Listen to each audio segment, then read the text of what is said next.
2018-19ನೇ ಸಾಲಿನ SSLC ಪರೀಕ್ಷೆಗೆ ತಾವೆಲ್ಲ ಈಗಾಗಲೇ ಸನ್ನದ್ಧರಾಗ್ತಾ ಇದ್ದೀರಿ. ಆ ನಿಟ್ಟಿನಲ್ಲಿ ನಮ್ಮ ಉಪನಿರ್ದೇಶಕರ ಕಾರ್ಯಾಲಯದ ವತಿಯಿಂದ ನಾವು ಸಂಪನ್ಮೂಲ ಶಿಕ್ಷಕರನ್ನು ಕರೆಸಿ ಪಾಠಗಳನ್ನು ಮಾಡಲಾಗಿದೆ. ಈ ನಿಟ್ಟಿನಲ್ಲಿ ತಾವು ಯಾವ ರೀತಿಯಾದಂಥ ಪರೀಕ್ಷೆಯನ್ನು ಎದುರಿಸಬೇಕು, ಅಂಕವಾರು, ವಿಷಯವಾರು, ನಂತರ ಪಾಠವಾರು ನಿಮಗೆ ಈಗಾಗಲೇ ಘಟಕವಾರು ಒಂದು ಸರಳವಾಗಿ, ಅತ್ಯಂತ ಸರಳವಾಗಿ ನಮ್ಮ ಎಲ್ಲ ಸಂಪನ್ಮೂಲ ಶಿಕ್ಷಕರು ತಮಗೆ ವಿವಿಧ ರೀತಿಯಲ್ಲಿ ತಯಾರಿ ಮಾಡ್ತಕ್ಕಂಥ ಕೆಲಸವನ್ನು ಮಾಡಿದ್ದಾರೆ. ಈ ನಿಟ್ಟಿನಲ್ಲಿ ನಮ್ಮ ಕನ್ನಡ ವಿಷಯ ಪರಿವೀಕ್ಷಕರಾದಂಥ ಶ್ರೀಮತಿ ಪೂರ್ಣಿಮಾ ಮುಕುಂದಿಯವರು ಕೂಡ ಸಾಕಷ್ಟು ಒಂದು ಕಾಳಜಿಪೂರ್ವಕವಾಗಿ ತಮ್ಮೆಲ್ಲರಿಗೂ ಅನುಕೂಲಕರವಾದಂಥ ರೀತಿಯಲ್ಲಿ ಅನುಕೂಲ ಆಗಬೇಕು ಅನ್ನುವಂತಹ ನಿಟ್ಟಿನಲ್ಲಿ ಭಾಳಷ್ಟು ಪರಿಶ್ರಮ ವಹಿಸಿ ಎಲ್ಲ ಶಿಕ್ಷಕರನ್ನು ಕರೆಸಿ ವಿಶೇಷವಾದಂಥ ಕಾಳಜಿಯನ್ನು ವಹಿಸಿಕೊಂಡು ತಮ್ಮೆಲ್ಲರಿಗೂ ಮಾರ್ಗದರ್ಶನವನ್ನು ನೀಡುವ ನಿಟ್ಟಿನಲ್ಲಿ ತುಂಬ ಕೆಲಸವನ್ನು ಮಾಡಿದ್ದಾರೆ. ಇದರ ಜೊತೆಗೆ ನಮ್ಮ ಒಂದು ಉಪನಿರ್ದೇಶಕರ ಆದಂತಹ RS ಮುಳ್ಳೂರ್ ಸರ್ ಅವರು ಕೂಡ ಒಂದು ಅತ್ಯಂತ ಕಾಳಜಿಪೂರ್ವಕವಾಗಿ SSLC ವಿದ್ಯಾರ್ಥಿಗಳಿಗೆ ಪರೀಕ್ಷಾ ದೃಷ್ಟಿಯಿಂದ ಉತ್ತಮವಾಗಬೇಕು, ಉತ್ತಮ ಫಲಿತಾಂಶವನ್ನು ಅವರು ಪಡಿಬೇಕು ಅನ್ನುವಂಥ ನಿಟ್ಟಿನಲ್ಲಿ ಎಲ್ಲ ಸಂಪನ್ಮೂಲ ಶಿಕ್ಷಕರಿಗೂ ವಿಶೇಷವಾದಂತಹ ಮಾರ್ಗದರ್ಶನವನ್ನು ನೀಡಿ ಇಲ್ಲಿವರೆಗೂ ತಮ್ಮೆಲ್ಲರಿಗೂ ಪಾಠವನ್ನು ಮಾಡಿದ್ದಾರೆ.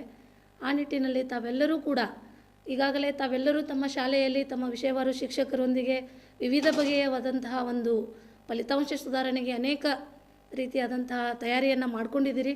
ಆದರೂ ಸಹ ನಮ್ಮ ಒಂದು ಕಾರ್ಯಾಲಯದ ವತಿಯಿಂದ ಇದನ್ನು ನೀವು ಚೆನ್ನಾಗಿ ಒಂದು ಫಾಲೋ ಅಪ್ ಮಾಡಿದ್ದೇ ಉತ್ತಮವಾದಂಥ ಅಂಕ ಗಳಿಕೆಯಲ್ಲಿ ಇದು ನಿಮಗೆ ತುಂಬ ಅನುಕೂಲವಾಗ್ತದೆ. ಇದರ ಲಾಭವನ್ನು ನಮ್ಮ ಜಿಲ್ಲೆಯ ಹಾಗೂ ನಮ್ಮ ರಾಜ್ಯದ ಎಲ್ಲ ವಿದ್ಯಾರ್ಥಿಗಳು ಕೂಡ ಪಡ್ಕೊಳ್ಬೇಕು. ಈ ಒಂದು ಸಂಪನ್ಮೂಲ ಶಿಕ್ಷಕರು ಹೇಳಿದಂತಹ ಒಂದು ಮಾರ್ಗದರ್ಶನವೇನಿದೆ ಅದನ್ನು ಚಾಚೂ ತಪ್ಪದೆ ಪಾಲಿಸಿದ್ದೇ ಆದರೆ ತಾವು ಅಂಕ ಗಳಿಕೆಯಲ್ಲಿ ಹೆಚ್ಚಿನ ಮಟ್ಟವನ್ನು ಸಾಧಿಸುವುದರಲ್ಲಿ ಎರಡು ಮಾತಿಲ್ಲ. ಹಾಗಾಗಿ ವೈಯಕ್ತಿಕ ವೇಳಾಪಟ್ಟಿ ಅನುಸಾರ ತಮ್ಮ ಶಾಲೆಯಲ್ಲಿ ಈಗಾಗಲೇ ಶಿಕ್ಷಕರು ಹೇಳಿದಂತಹ ಒಂದು ಮಾರ್ಗದರ್ಶನಕ್ಕನುಸಾರವಾಗಿ ತಾವೆಲ್ಲರೂ ಕೂಡ ಸನ್ನದ್ಧರಾಗಿ ಒಳ್ಳೆಯ ರೀತಿಯಾದಂತಹ ಪರೀಕ್ಷೆಯನ್ನು ಎದುರಿಸಲಿ. ಪರೀಕ್ಷೆ ಅನ್ನುವಂಥ ಭಯ ಬೇಡ. ಎಲ್ಲ ಶಿಕ್ಷಕರು ಹೇಳಿದ್ದನ್ನು ನೀವು ಸರಿಯಾಗಿ ಪಾಲಿಸಿದರೆ ತಾವು ಹೆಚ್ಚಿನ ಒಂದು ಅಂಕ ಗಳಿಕೆ ಆಗ್ತದೆ. ತಮ್ಮ ಫಲಿತಾಂಶದ ಜೊತೆಗೆ ಶಾಲೆಯ ಫಲಿತಾಂಶವೂ ಕೂಡ ಉತ್ತಮವಾಗ್ತದೆ. ಅದೇ ನಿಟ್ಟಿನಲ್ಲಿ ನಮ್ಮ ಒಂದು ಜಿಲ್ಲೆಯ ಫಲಿತಾಂಶವೂ ಕೂಡ ಸುಧಾರಣೆ ಆಗ್ತದೆ. ಎಲ್ಲರೂ ಕೂಡ ಉತ್ತಮವಾದಂತಹ ಫಲಿತಾಂಶವನ್ನು ಪಡೀಲಿ ಅಂಥೇಳಿ ಆಶಿಸ್ತಾ ತಮ್ಮೆಲ್ಲರಿಗೂ ಕೂಡ ನಮಸ್ಕಾರ.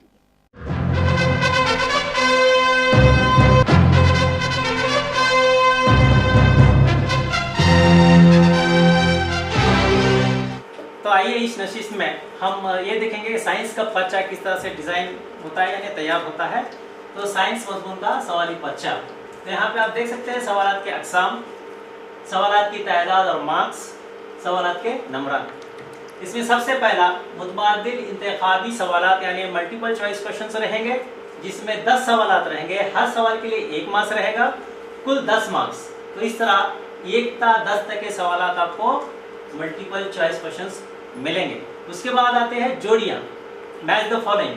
ये कुल 4 सवालात रहेंगे, हर एक क्वेश्चन के लिए 1 मार्क्स। इसी तरह से कुल मार्क्स 4 रहेंगे। सवाल नंबर 11 होगा 1 मार्क्स के सवालात, जिनको हम शॉर्ट आंसर टाइप कहते हैं। 1 मार्क्स के सवालात रहेंगे, एक को टोटल 7 रहेंगे, 1 मार्क्स, टोटल मार्क्स 7। इस तरह से 12 था 18, ये 1 मार्क्स के सवालात आपको नजर आएंगे साइंस पेपर में। 2 मार्क्स के जो हैं कुल 16 क्वेश्चंस रहेंगे, सवालात 16 रहेंगे। 2 मार्क्स का हर एक सवाल रहेगा। इस तरह से 32 मार्क्स से रिजल्ट हैं। सवाल नंबर 19 तक 34, ये 2 मार्क्स के लिए रिजल्ट हैं। आप यहाँ पे देख सकते हो या के कुल 5 हैं, यानी ये जो सवालात पूछे जा रहे हैं 16, इसमें चंद 5 ऐसे सवालात रहेंगे जिसमें या का इस्तेमाल होगा।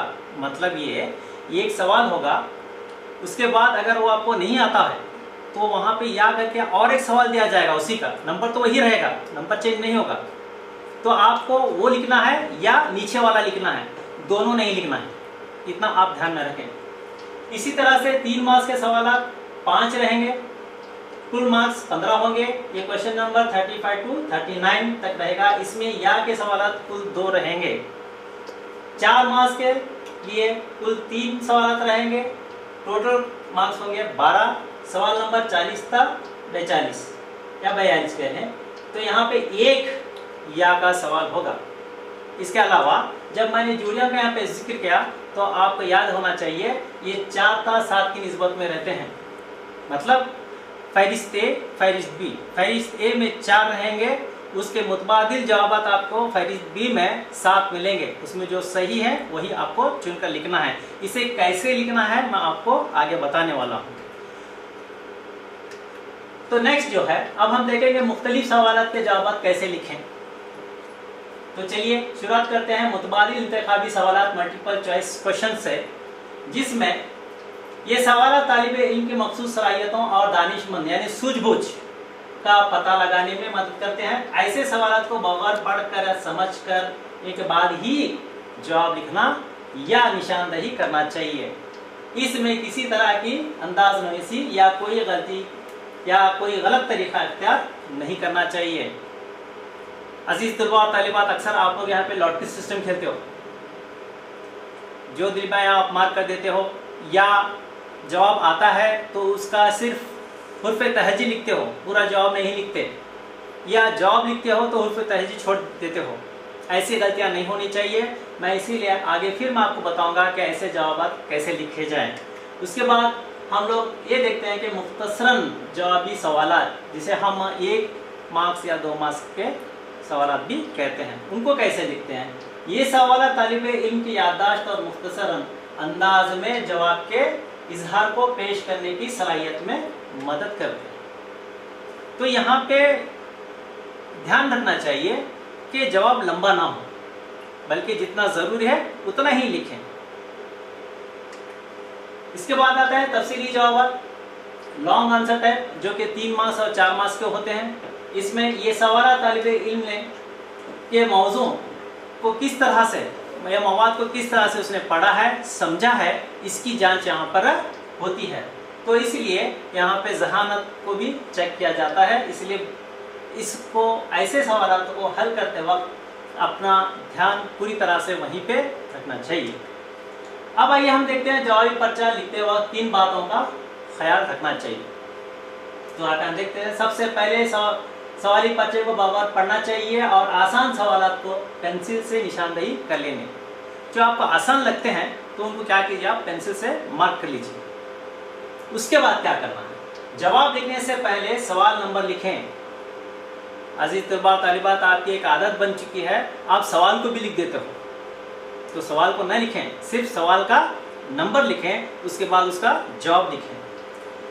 फिर जवाब को सही अंदाज और मौजू औकाफ यानी पंक्चुएशंस वगैरह का इस्तेमाल करना है, कॉमा कहाँ पे लगाना है वगैरह, इसका इस्तेमाल करेंगे आप। जवाब को अहम नकात की सूरत में लिखें। जवाब की लंबाई साइंस में कोई अहमियत नहीं रखती। तो तलबा तालिबात, आपको ये ध्यान रखना चाहिए, ये लैंग्वेज के पेपर्स नहीं है, ये साइंस का पेपर है। इसमें सिर्फ अहम नकात के ज़रिए ही आपको जवाब लिखना है। इसमें आपका नकात देके जाते हैं, ना कि आप आधा पेज लिखे हो या पूरा पेज लिखे हो। तो इस बात का ध्यान रखें। खुशखती और सफाई का खास ख्याल रखें। खुशखती आपका तरीक़ा इजहार को जाहिर करती है, जिसकी वजह से जो चेक करते हैं एग्जामिनर वो खुश होकर आपको पूरे मार्क्स देते हैं। अगर आपकी खुशखती सफाई का ध्यान ना रखें या हैंड राइटिंग खराब ही, तो आपके मार्क्स कटने के भी पूरे चांसेस रहते हैं। तो इस गलती को न दोहराएं। आखिर में जो है व्हाइटनर का इस्तेमाल ना करें। अजीज तलबा और तालिबात, आजकल मैंने कई एग्जाम्स में देखा है, बच्चे व्हाइटनर लगा देते हैं। गलत जवाब लिखे, व्हाइटनर लगा दिए, फिर उसके बाद जवाब लिख दिए। अगर ऐसा किए तो महकमा तालीम की तरफ से हमें जो इंस्ट्रक्शंस है, ऐसे जवाब को मार्क्स न दिए जाएं। तो बराए मेहरबानी आइंदा आप कोई किसी भी एग्जाम में व्हाइटनर का इस्तेमाल न करें। अब मैं आपको वो अहम अशकाल दिखाने जा रहा हूँ जो साइंस के केमिस्ट्री हिस्से इल्म कीमिया के लिए बहुत अहमियत रखते हैं। इसमें कुल 7 ऐसे डायग्राम्स अशकाल हैं जो बहुत अहमियत रखते हैं। जैसा कि पानी की बर्फपाशीदगी, ये इसका डायग्राम है, अच्छे से प्रैक्टिस कर लें। दूसरा है पानी का तेजाब में बिजली का एहसास, तो ये डायग्राम उसका रहा। तीसरा है नमक महलूल की एसालियत की जांच। चौथा है कॉपर की बर्फपाशीदी तखलीस यानी इलेक्ट्रोलाइटिक तरीका भी कहते हैं इसे। धात पर भाप का अमल, ये इसकी शक्ल है। जिंक और डाइल्यूट सल्फ्यूरिक तुषार यानी हाइड्रोजन गैस की जांच। तो यहाँ पे आप देख सकते हैं गैस को जब मोमबत्ती के जरिए से जलाया जा रहा है तो पॉप की आवाज़ आती है, तो इसकी आप जांच करेंगे। बायोगैस प्लांट, तो ये आप यहाँ पे देख रहे हो, ये बायोगैस प्लांट की शक्ल आप अच्छे से प्रैक्टिस करेंगे। अब आइए मैं आपको बताता हूँ इल्म कीमिया में कितने चैप्टर हैं, कौन से हैं और ये मार्क्स कितना वेटेज रखते हैं। तो यहाँ पे देखें, पहला चैप्टर कीमियाई तामुलात और मसावतें, जिसके 4 मार्क्स हैं। तेजाब, असास और नमक, जिसके लिए 6 मार्क्स रिजर्व हैं। धातें और गैर धातें, जिसके लिए 6 मार्क्स रिजर्व हैं। कार्बन और इसके मरकबात 6 मार्क्स रिजर्व हैं। अनासिर की दौरी दर्जाबंदी 3 मार्क्स, टोटल मार्क्स 25। तो इस तरह से इल्म कीमिया के लिए 25 मार्क्स यहाँ पे रिजर्व हैं। अब हम देखेंगे कीमियाई तामुलात और मसावित, जो पहला चैप्टर है इल्म कीमिया का, इसके सवालात और जवाबात कैसे लिखें। तो आइए सबसे पहले हम देखेंगे मंदरजे सवालात के 4 मुतबादिल दिए गए हैं। मुनासिब मुतबादिल को चुनकर हुर्फ़े तहजीब के साथ लिखे गए। जैसा कि आपको सवाली पर्चे में पहले क्वेश्चन से ही मिलेंगे, तो टाइटल भी यही रहेगा। तो इसे कैसे पढ़ना चाहिए, समझना चाहिए और कैसे लिखना चाहिए मैं आपको बता रहा हूँ। कॉपर सल्फेट के खिलमी ज़रात को पानी में डालने से हमें मंदरजेल रंग का महलूल हासिल होता है।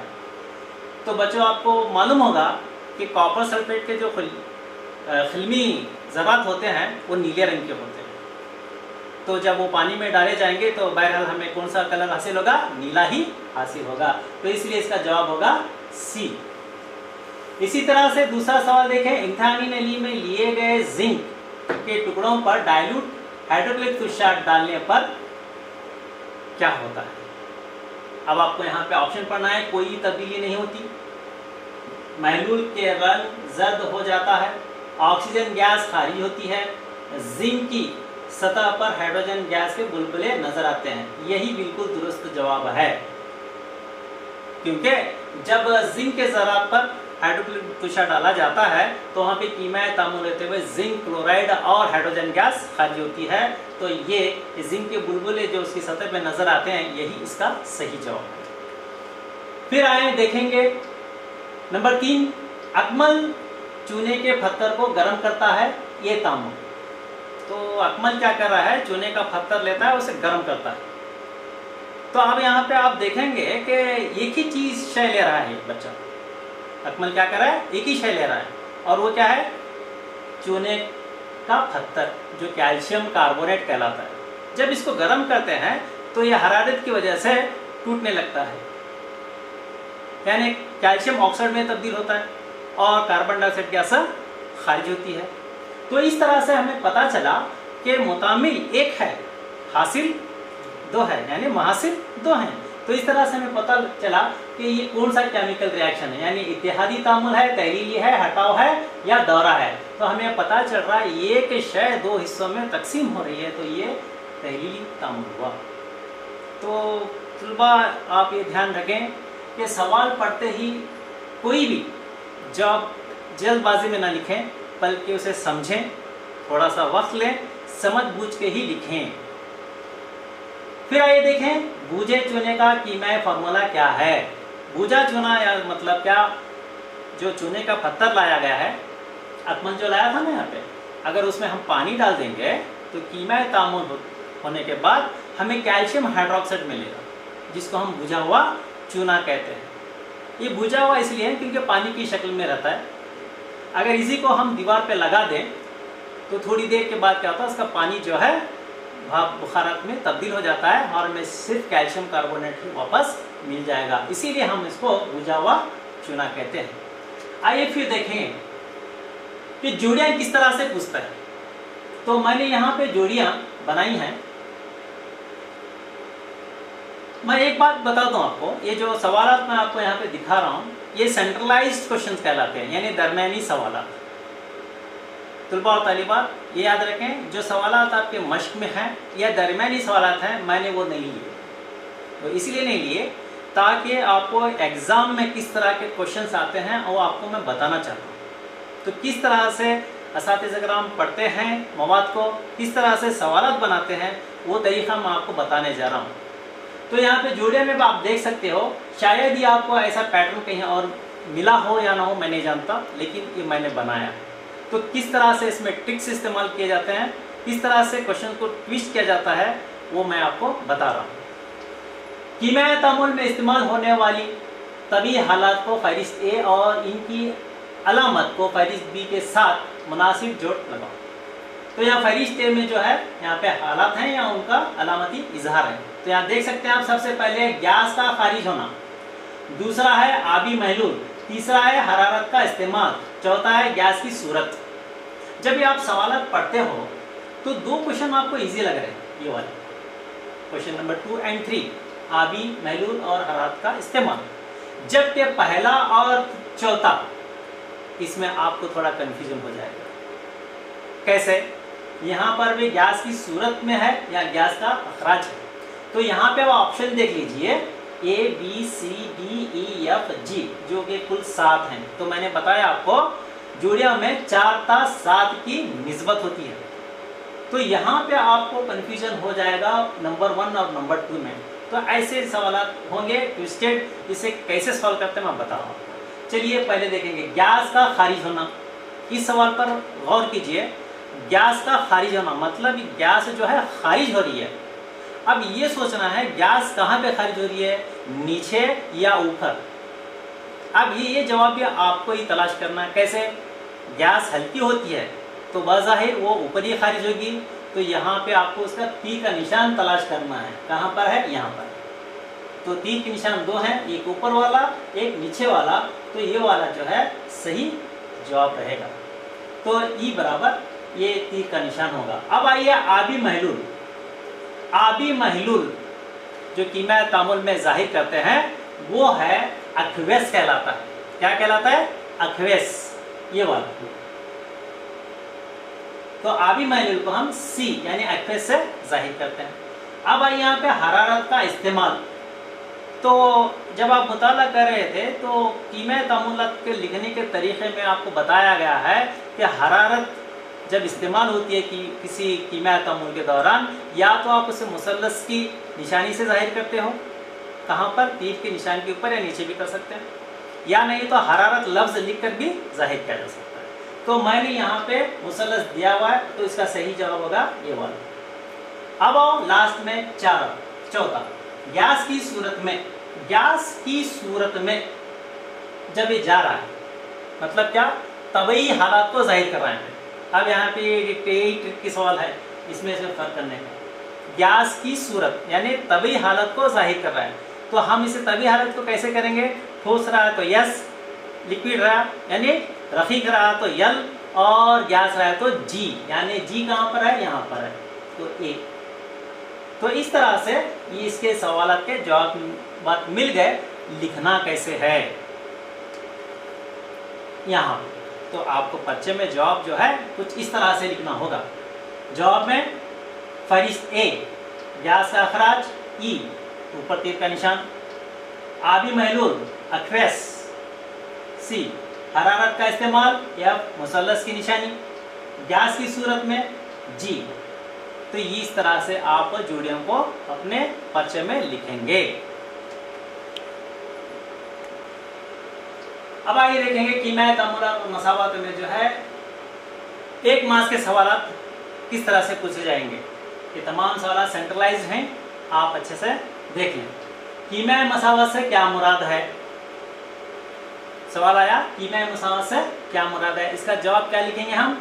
कीमियाई तामुल के अनासिर का इनकी तादाद के साथ अलामती इजहार कीमियाई मसावत कहलाता है। तो इसमें तमाम चीज़ें आ गई। कीमियाई तामुल आया, उसमें जो अनासिर मौजूद है उनकी तादाद के साथ जो जाहिर करने का तरीक़ा है वही क्या कहलाता है? कीमियाई मसावत कहलाता है। अब दूसरा सवाल, वसीत कैटलिस्ट से क्या मुराद है? तो ये कैटलिस्ट क्या है? ये वो कीमियाई शय है जो कीमियाई तामुल को मुतासिर किए बगैर कीमियाई तामुल की शरह को बढ़ाने या घटाने में मदद करती है, वसीत कहलाती है। अजीज तलबा और तालिबात, मैं ये वसीत को जो है अक्सर अपने तलबा और तालिबात को इसकी मिसाल देता हूँ मदावत की। जो रिश्ते लाते हैं तो बगैर वो रिश्ता कायम किए क्या करते हैं, दो फैमिलीज़ के दरमियान रिश्ते को कायम करते हुए अपना काम करके फीस लेके चले जाते हैं। बिल्कुल वैसे ही ये वसीत भी काम करता है। तो वसीत को याद रखने का एक बहुत अच्छा तरीका है, आप भी याद कर सकते हैं। उसके बाद क्वेश्चन नंबर 3, दोहरा हटाव तामुल में क्या होता है? दोहरा हटाव तामुल, अल्फाज को आप देखें, दोहरा मतलब डबल, रिपीट, डबल, दोहरा। तो यहाँ पे दो का आवाज़ यानी दो की अहमियत है, तो उसे देखते हुए बता सकते हैं कि यहाँ पे कुछ दो लोग काम कर रहे हैं, दो अनासिर काम कर रहे हैं, दो आइटम काम कर रहे हैं। तो यही हम कहना है, दोहरा हटाव तामुल में दो मुख्तलिफ अनासिर यानी आइटम या अयानों का तबादला होता है। बस इतना काफ़ी होता है शॉर्ट आंसर टाइप का जवाब लिखने के लिए। अब मैं आपको मुख्तसरन अंदाज में लिखने वाले जवाब या तफसीली, ये दोनों भी मैं आपको एक साथ बताने जा रहा हूँ, आप बगौर समाअत फरमाएं। मंदाज़ाइल सवालात के जवाब लिखें 2 और 3 मार्क्स के लिए। कैसे रहेंगे? मैग्नीशियम रिबन को हवा में जलाने से पहले साफ करना होता है, क्यों? तो ये क्वेश्चन कई बार CBS एग्जाम्स में भी पूछा जा चुका है और इसकी अहमियत भी बहुत है। तलबा और तालिबात, आप इस बात का ध्यान रखें, आपको जो सवाल डिफ़िकल्ट लगते हो वो क्यों लगते हैं मैं आपको बताता हूँ। क्वेश्चन जब आपके रोज़मर्रा ज़िंदगी के मुतल्लक सेट किया जाता है तो वही सवाल आपको तकलीफदा होता है। ऐसे सवाल तकलीफ देते हैं तो आपको लगता है ट्विस्ट किया गया है, घुमा फिरा कर पूछा गया है।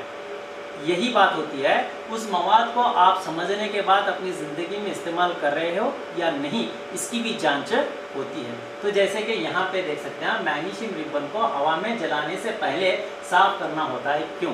तो यहाँ पे आपका रुझान देखते हैं कि मैग्नीशियम रिबन का आप कैसे इस्तेमाल कर रहे हो। तो यहाँ पे होता ये है, मैग्नीशियम की धात को खुला रखने से वो हवा की ऑक्सीजन के साथ तामुल पाते हुए मैग्नीशियम ऑक्साइड की एक परत अपने ऊपर जमा कर लेती है, दूसरी अंदर की धात को मजीद तकसीद पाने से रोक लेती है। तो इस तरह से हिफाजत भी हो गई किसकी? मैग्नीशियम धात की।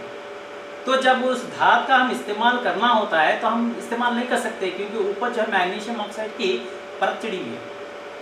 अब आप उससे पहले क्या कर लेंगे? अच्छे से साफ कर लेंगे। साफ करने के बाद जो धात आपको नज़र आ रही है, अब आप उसका इस्तेमाल कर सकते हैं। तो यही जवाब आप अच्छे अंदाज में कैसे लिखेंगे?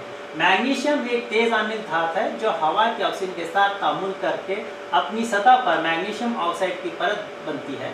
इस तरह ये परत को मज़ीद तकसीर होने से रोकती है और धात की हिफाजत करती है। मैग्नीशियम रिबन को इस्तेमाल करने से पहले इसकी सतह को साफ कर लेना चाहिए।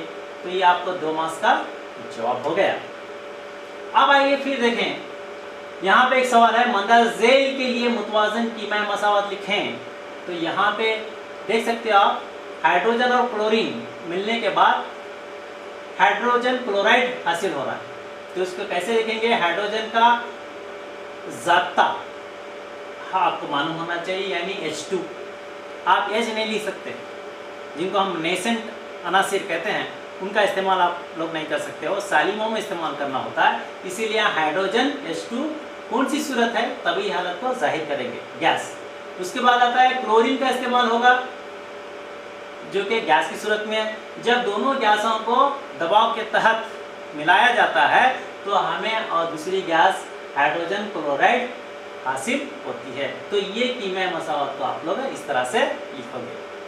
अब आप नेक्स्ट क्वेश्चन देखते हैं। एक तालिबे इल्म मार्बल चिप्स, एक तालिबे इल्म क्या करे? मार्बल चिप्स को डाइल्यूट हाइड्रोक्लोरिक तुलसी की इम्तिहान नली में डालता है तो खारिज होने वाली गैस को चूने के पानी में से गुजारा जाता है। तो वो क्या तब्दीली दिखाता है? दोनों को मुतवाज़िन कीमियाई मसावत से जाहिर कीजिए। तो यहाँ पे क्या हो रहा है मैं बताता हूँ। एक तालिबे इल्म ने मार्बल चिप्स लिए। आपको पता होना चाहिए मार्बल चिप्स जो है कैल्शियम कार्बोनेट से बने होते हैं। वो लेता है और उसके ऊपर क्या करता है, डाइल्यूट हाइड्रोक्लोरिक तुषा डालता है। डालने के बाद गैस खारिज होती है। उस गैस को तालिब इल्म क्या कर रहा है, चूने के पानी में से गुजारता है। तो वहाँ पे क्या क्या अमल हो रहे हैं वो आपको यहाँ पे बताना है। तो सबसे पहले हम जवाब कैसे लिखेंगे ऐसे, तो जब तालिब इल्म मार्बल चिप्स को डाइल्यूट HCl की इम्तिहानी नली में डालता है तो कार्बन डाइऑक्साइड गैस खारिज होती है। इतना आपको मालूम है, आपने अल्फाज में लिखा, आप इसी को मसावात से जाहिर कर लो।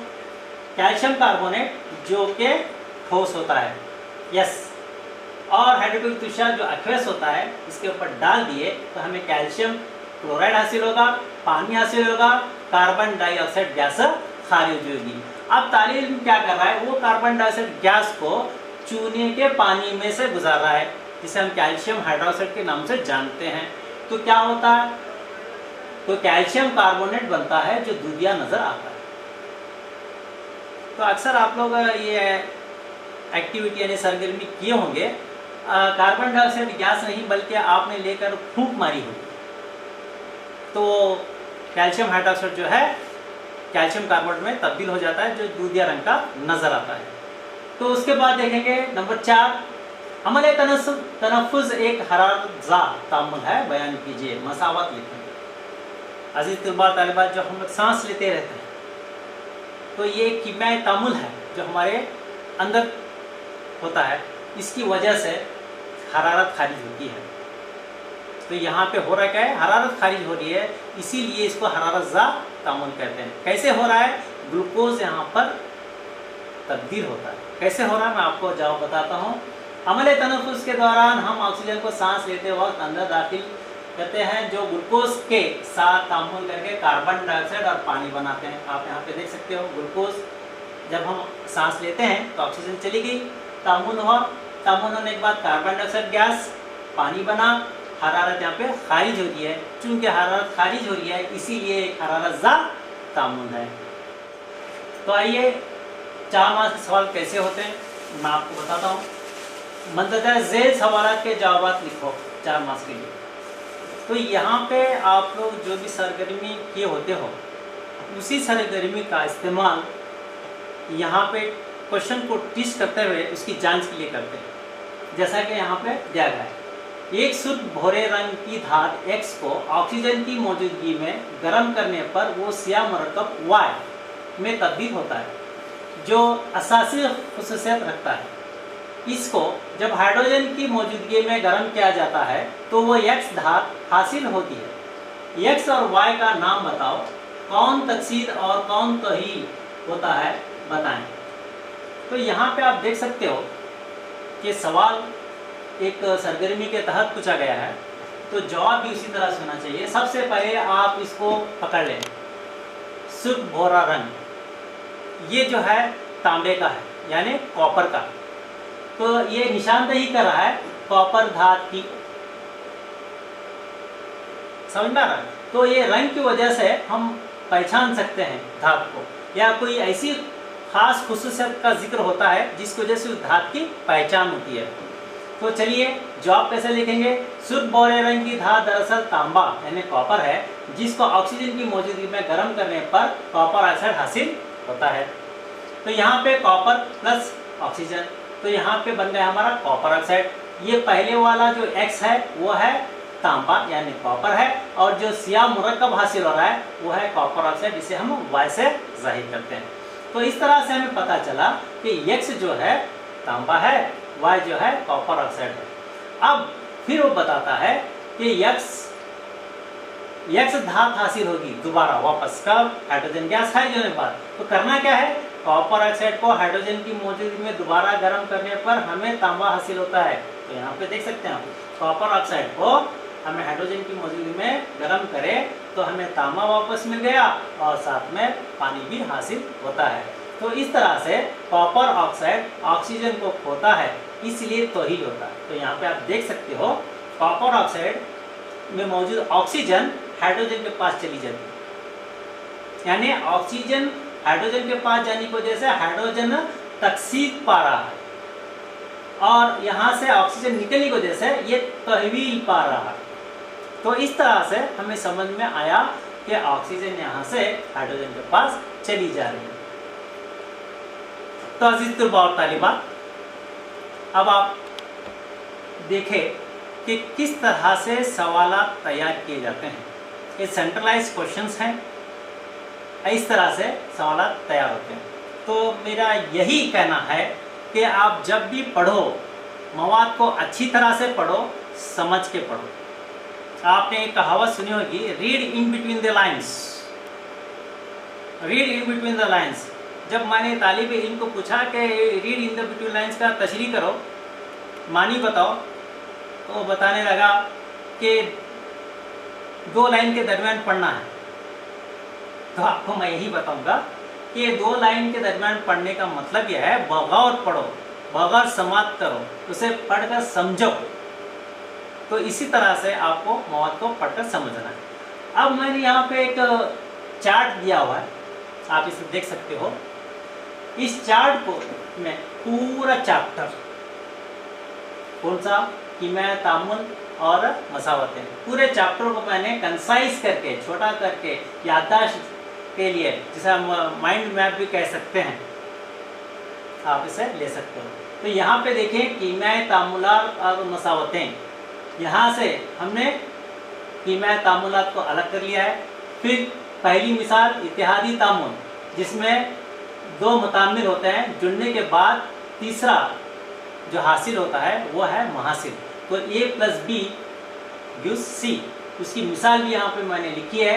सोडियम + क्लोरीन, तो हमें मिलता है सोडियम क्लोराइड। तो इतना देखने के बाद हमें इत्तेहाद तामुल का डेफिनेशन, उसकी मिसाल ये मिल जाती है। इसी तरह से आप यहाँ पे तहलीली तामुल में देख सकते हैं, जिसमें एक मुतामिल 2 महासिल में तब्दील होता है, यानी A divided into B and C।